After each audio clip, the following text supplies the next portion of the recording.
नमस्कार दोस्तों, daily current affair में आप सभी का स्वागत है। सबसे पहले आप सभी को होली की बहुत बहुत शुभकामनाएं। तो चलिए शुरू करते हैं आज की करंट अफेयर यानी कि 26 मार्च की करंट अफेयर को। तो आज का क्वेश्चन है, हाल ही में तेलंगाना और पुडुचेरी के राज्यपाल का अतिरिक्त प्रभार किसे दिया गया है? तो इसका आंसर हो जाएगा सीपी राधाकृष्णन। अभी हाल ही में तेलंगाना और पुडुचेरी के राज्यपाल का सीपी राधाकृष्णन जी को अतिरिक्त प्रभार दिया गया है। कुछ इंपॉर्टेंट नियुक्तियों के बारे में बात कर लेते हैं। राहुल सिंह को सीबीआई के अध्यक्ष नियुक्त किया गया था। जगदीप हंसराज को कोटक बैंक वन कोटक के अध्यक्ष नियुक्त किया गया था। नवनीत सहगल को प्रसार भारती बोर्ड के अध्यक्ष नियुक्त किया गया था। बी साई राम एनसीएल के अध्यक्ष और प्रबंध निदेशक बने थे। अवनीश कुमार एफआईयू के अध्यक्ष बने थे। मुस्तफ़ा सुलेमान माइक्रोसॉफ्ट के एआई डिवीज़न के प्रमुख बने थे और Navneet Jindal Indian steel association के अध्यक्ष बने थे तथा M B Rao central bank के प्रबंध निदेशक और अध्यक्ष अभी हाल ही में नियुक्त किए गए थे। तो अगले क्वेश्चन की ओर चलते हैं। तो क्वेश्चन है, हाल ही में संजय मुखर्जी को किस राज्य का नया डीजीपी नियुक्त किया गया है? तो इसका आंसर हो जाएगा पश्चिम बंगाल। पश्चिम बंगाल के अभी ये नए डीजीपी नियुक्त किए गए हैं। तो बात कर लेते हैं पश्चिम बंगाल की। तो पश्चिम बंगाल की स्थापना यानी कि स्थापना दिवस मनाया जाता है 18 अगस्त को मनाया जाता है। राजधानी कोलकाता है। मुख्यमंत्री ममता बनर्जी, राज्यपाल सीवी आनंद बोस हैं। लोकसभा की 42 सीटें हैं और राज्यसभा की 16, विधानसभा की 294 सीटें हैं। राजकीय पशु हो जाता है बंगाल टाइगर। राजकीय पक्षी श्वेतकंठ कैंडेला का है। वृक्ष है चितौन का और पुष्प है हरसिंगार का। तो अगले क्वेश्चन की ओर चलते हैं। तो क्वेश्चन है, हाल ही में लामा लेबजांग का निधन हो गया है, ये कौन थे? तो इसका आंसर हो जाएगा ये बौद्ध भिक्षु थे। ये अभी लामा लेबजांग का जो निधन हो गया है वो एक बौद्ध भिक्षु थे। तो अगले क्वेश्चन कुछ और इम्पोर्टेंट जो अभी हाल ही में उनकी निधन हुआ है, इम्पोर्टेंट व्यक्ति हैं, उन्हीं के बारे में बात कर लेते हैं। तो एडमिरल रामदास जो कि नेवी के पूर्व प्रमुख थे, उनका निधन हो गया है। अजीज कुरैशी यूपी के पूर्व राज्यपाल थे, अभी उनका ही निधन हो गया था। मनोहर जोशी पूर्व लोकसभा अध्यक्ष थे, उनका भी अभी निधन हो गया था। कपिल देव प्रसाद पद्मश्री विजेता है, इनका निधन हुआ था। अरुण शर्मा ये भी पद्मश्री विजेता है, इनका भी निधन हो गया था। ब्रायन मुलरोनी ये कनाडा के पूर्व प्रधानमंत्री थे, अभी इनका भी निधन हो गया था।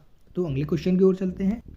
तो क्वेश्चन है, भारत के किस राज्य में पूर्व मंत्री और 7 बार के विधायक दामोदर राउत का निधन हो गया है?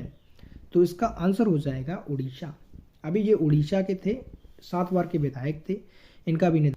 तो अभी हम पिछले क्वेश्चन में देख चुके हैं कि इंपॉर्टेंट लोगों की नियुक्ति हुई थी। तो इस क्वेश्चन में इतना ही। अगले क्वेश्चन की ओर चलते हैं। हाल ही में कहाँ भारत के पहले इंडोर एथलेटिक्स और जलीय केंद्र का उद्घाटन किया गया है? तो इसका आंसर हो जाएगा भुवनेश्वर में। अभी भुवनेश्वर में पहले इंडोर एथलेटिक्स और जलीय केंद्र का उद्घाटन किया गया है। अगले क्वेश्चन की ओर चलते हैं। तो क्वेश्चन है, किस बैंक पर एडवांस इंटरेस्ट रेट कुछ नियमों का पालन न करने पर रिजर्व बैंक द्वारा जुर्माना लगाया गया है? तो इसका आंसर हो जाएगा तमिलनाडु मर्केंटाइल बैंक और सिडबी बैंक, यानी कि दोनों ऑप्शन ए और बी दोनों ऑप्शन हो जाएगा।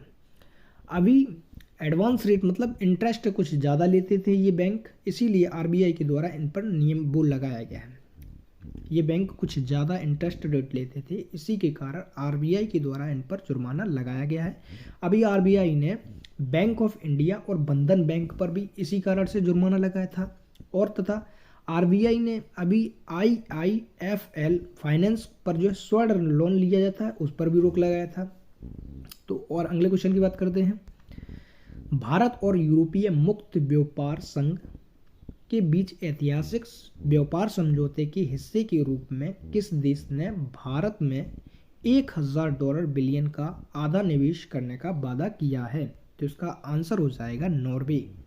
तो अगले क्वेश्चन की ओर चलते हैं। मार्च 2024 में मध्य प्रदेश के कितने विरासत स्थलों को यूनेस्को की सूची में अस्थायी रूप से शामिल किया गया है? तो इसका आंसर हो जाएगा 6। अभी हाल ही में मध्य प्रदेश के 6 और स्थलों को यूनेस्को की वर्ल्ड हेरिटेज साइट में अस्थायी रूप से शामिल किया गया है। यूनेस्को का फुल फॉर्म होता है united nation education scientific and cultural organisation. जो अभी शामिल किए गए हैं उनके बारे में बात कर लेते हैं। ग्वालियर का किला, धमनार का ऐतिहासिक समूह, भोजेश्वर मंदिर जो कि भोजपुर में है, चंबल घाटी का रॉक कला स्थल और खूनी भंडारा बुरहानपुर में जो है उसको शामिल किया गया है, और रामनगर और मांडल का गोंड स्मारक। इन 6 स्थलों को यूनेस्को की अस्थायी सूची में अभी हाल ही में शामिल किया गया है। तो इनके बारे में बात कर लेते हैं। ग्वालियर का किला, ग्वालियर का किला जो है अपनी अमूर्त सुरक्षा के लिए जाना जाता है। एक पहाड़ी के पीछे सुरक्षित है और यह शहर का, यहाँ से देखने पर शहर का एक अद्भुत नज़ारा नजर आता है। अपनी 10 मीटर ऊंची दीवार के साथ यह उत्कृष्ट मूर्तियों एवं उल्लेखनीय वास्तुकला से सुसज्जित है। अब धनबाद की ऐतिहासिक समूह के बारे में बात कर लेते हैं। तो धनबाद में गुफाएं मंदसौर जिले के धनबाद गांव में हैं। चट्टानों को काट कर बनाई गई इन जगहों पर 51 गुफाएं, स्तूप, चैत्य और मार्ग और संसाधन आवास हैं, और इन 7वीं शताब्दी में इसे बनाया गया है। और इस स्थल में बैठी हुई और निर्वाण, मतलब बुद्ध जी की बैठी हुई और निर्वाण प्राप्त की मूर्ति, विशाल मूर्ति प्रतिमाएं यहाँ पर हैं।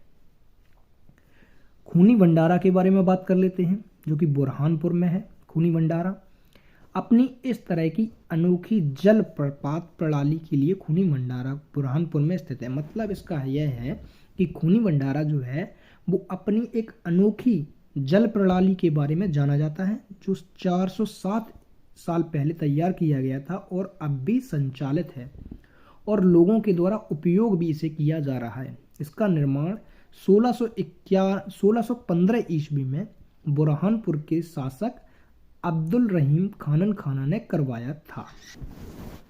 Rock art of science, the Chambal valley के बारे में बात कर लेते हैं।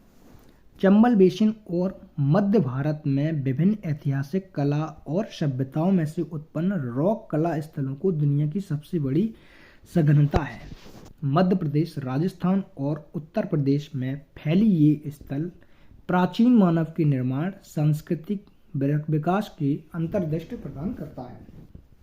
गोंड स्मारक, मांडला रामनगर, मांडला जिले के रामनगर गोंड राजाओं के गढ़ में हुआ करता था। 1667 में गोंड राजा हृदय शाह ने नर्मदा नदी के किनारे मोती महल का निर्माण करवाया था। समिति संसाधन और तकनीकी के बावजूद 5 मंजिल महल राजा की इच्छा शक्ति की गवाही देता है, और इसके साथ ही 2 मंजिल जमीन में दब गया है, लेकिन 3 मंजिल अभी भी है। तो मध्य प्रदेश के बारे में बात कर लेते हैं। मध्य प्रदेश के मुख्यमंत्री मोहन यादव हैं और राज्यपाल यहाँ के हैं मंगूभाई छन्नूभाई पटेल। राजधानी हो जाती है भोपाल। राजकीय फल आम का हो जाता है। राजकीय पुष्प सफेद लिली, पशु है बारहसिंगा, पक्षी है बुद्धराज, और राजकीय वृक्ष है बरगद। राजकीय मछली है महाशीर, राजकीय खेल है मलखम्ब, और राजकीय नदी है नर्मदा। तो आज के लिए बस इतना ही। Thank you.